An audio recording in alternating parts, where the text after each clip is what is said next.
ఈ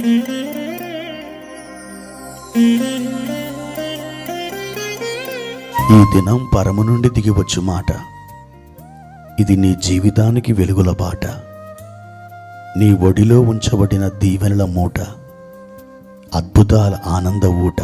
నవంబర్ 23 సంవత్సరమంతా మీరు బైబిల్ చదివి ముగించడానికి ఈరోజు మీరు చదవలసిన లేఖన భాగం ఉదయం యెహెజ్కేలు గ్రంథం 20 మరియు 21 అధ్యాయములు, సాయంత్రం యాకోబు రాసిన పత్రిక 5వ అధ్యాయము.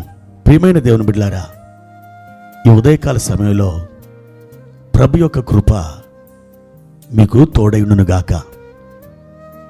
మీరు ఎంతగా ఆయన్ని ప్రేమిస్తున్నారో అంతగా ఆయన సంతోషిస్తున్నాడు. మీరు ప్రేమించిన దానికంటే అధికంగా ప్రభు మిమ్మల్ని ప్రేమిస్తున్నాడు.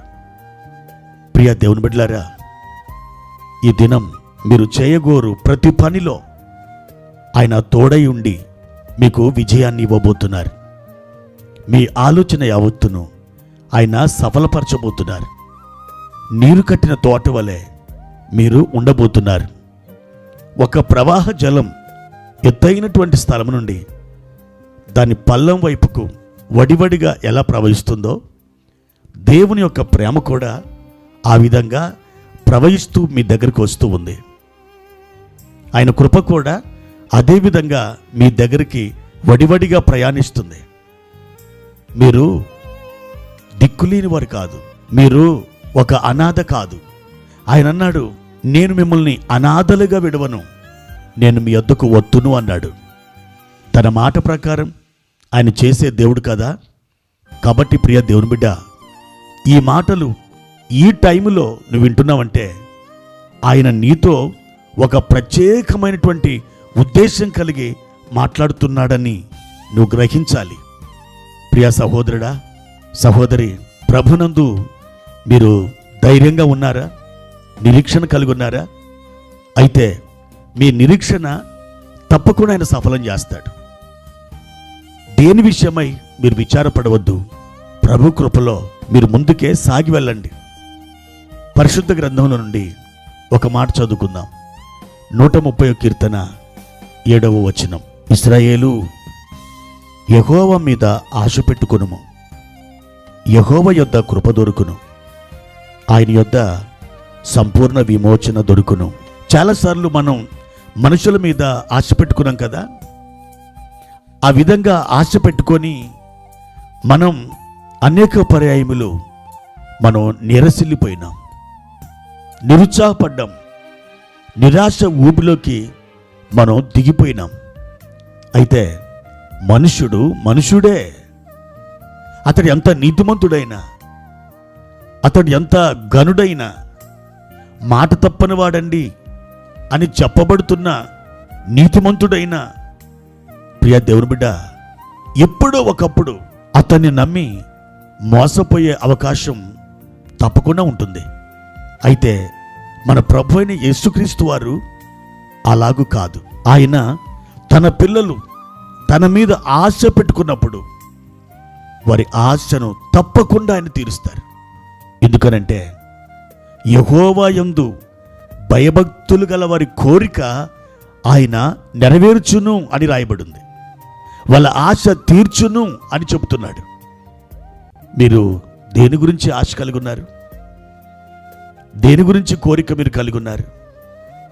ప్రభు చిత్తానుసారమైన ఆ కోరికను మీరు కలిగి ఉన్నప్పుడు, ప్రియ దేవుని బిడ్డలారా, తప్పకుండా మీ కోరిక, మీ ఆశ తీర్చబడుతుంది. ఒక గొప్ప దైవజనుడు అన్నాడు, ఆశ లేని వానిని దేవుడు కూడా ఆశీర్వదించలేడు అని చెప్పారు. నా ప్రియ దేవుని బిడ్డ, ఆయన మీద ఆశ పెట్టుకో. తప్పకుండా నీ ఆశను ఆయన తీరుస్తాడు.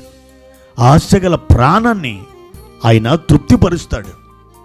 నీవు దేవుని యందు కలిగిన ఆ ఆశ ఈ దినాలలో ప్రభు అయిన యేసుక్రీస్తు వారు తీర్చబోతున్నారు. నీవు సంతోషించబోతున్నావు. నీ పాదాలు నాట్యమాడబోతున్నాయి.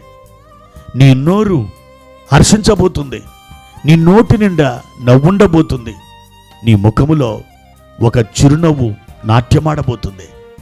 కనుక ప్రియ సహోదరి సహోదరుడా, ఆయన మీద ఆశ పెట్టుకున్నప్పుడు నీ కోరికను ఆయన తీరుస్తాడు. ఆయన సంపూర్ణ విమోచన నీకు ఆయన దయచేస్తారు. ఆయన దగ్గర నీకు ఎంత కావాలంటే అంతగా కృప సమృద్ధిగా దొరుకుతుంది. ఆయన పేరు కృపా సమృద్ధి గలవాడు. అలాంటి దేవుడు నీకు తగిన కృపనిచ్చి ఆదరించి ఆలోచన చెప్పి విజయ మార్గంలో నిన్ను నడిపించబోతున్నాడు. మరొకసారి మీకు చెప్తున్నాను, దేవుని మీదనే మీరు ఆశ పెట్టుకోండి. ప్రార్థన. ప్రియమైన తండ్రి, మీ ఘనమైన నామానికి వందనాలు. ఈ ఉదయకాల సమయంలో మా తండ్రి, నీవు మాతో తేటగా మాట్లాడినందుకే స్తోత్రాలు. ఈ మాటలని ఫలింపచేయండి, మా ప్రియుల హృదయాలలో ముద్రించండి.